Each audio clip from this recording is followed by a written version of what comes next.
میرے دوستو، آج میں آپ کے سامنے حضرت یوسف علیہ السلام کی قبر کے بارے میں ایک بہت ہی دلچسپ واقعہ ہے وہ میں آپ کو سناتا ہوں کہ ایک مرتبہ نبی علیہ السلام کسی دیہات کے اندر گئے، ایک اعرابی سے ملاقات ہوئی اور ملاقات کر کے حضور صلی اللہ علیہ وسلم نے اسے فرمایا کہ کبھی تو مدینہ کے اندر بھی آ۔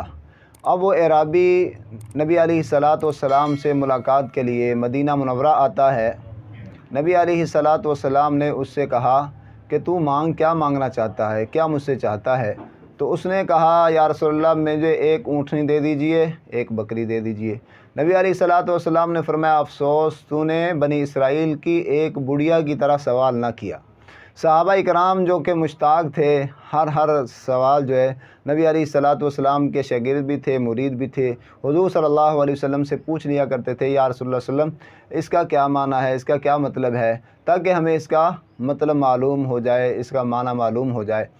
تو نبی علیہ السلام نے فرمایا کہ بنی اسرائیل جب مصر سے نکلے تو چلتے چلتے ایک جگہ پہنچے اور وہاں سے ان کو راستہ گم ہو گیا، یعنی جہاں جانا چاہتے تھے ان کو راستہ نہیں مل رہا تھا۔ موسیٰ علیہ السلام نے ان کو بلایا اور بلا کر بطور مشورہ ایک دوسرے سے پوچھنے لگے کیا وجہ ہے جس کی وجہ سے ہمیں راستہ نہیں مل رہا؟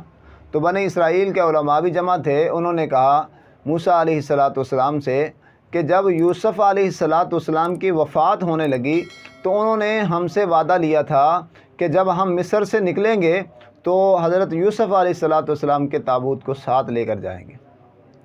اب موسیٰ علیہ السلام نے پوچھا کہ یوسف علیہ السلام کی قبر کو کون جانتا ہے کہ کہاں ہے؟ تو انہوں نے کہا ہم تو نہیں جانتے، لیکن ایک بڑھیا ہے وہ جانتی ہے کہ یوسف علیہ السلام کی قبر کہاں ہے۔ اب یوسف علیہ السلام کی قبر کے لیے اس عورت کو بلایا گیا۔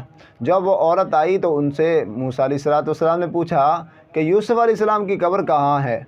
تو وہ کہنے لگی کہ میں اس وقت تک نہیں بتاؤں گی جب تک کہ مجھے میرا حق ادا نہ کر دو۔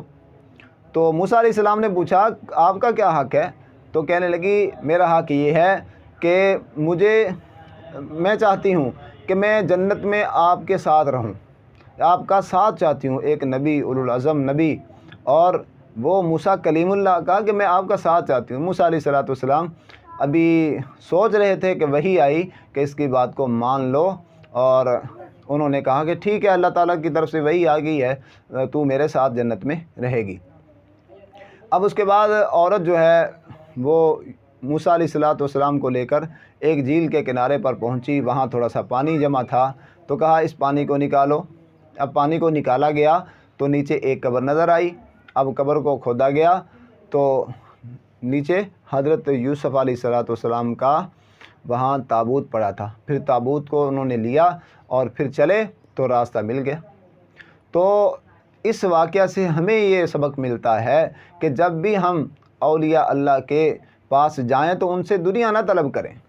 اللہ کے ولیوں کے پاس، علماء کرام کے پاس جب بھی ہم جائیں تو آخرت کی فکر کرتے ہوئے جائیں اور ان سے دنیا نہ طلب کریں بلکہ آخرت طلب کریں، ان سے دعائیں کروائیں اور ان سے اس بات کا اظہار کریں ہم چاہتے ہیں کہ ہم آپ کے ساتھ جنت میں رہیں، یا انبیاء علیہم الصلوۃ والسلام کا قرب ہمیں نصیب ہو، ان سے دعا کرائیں۔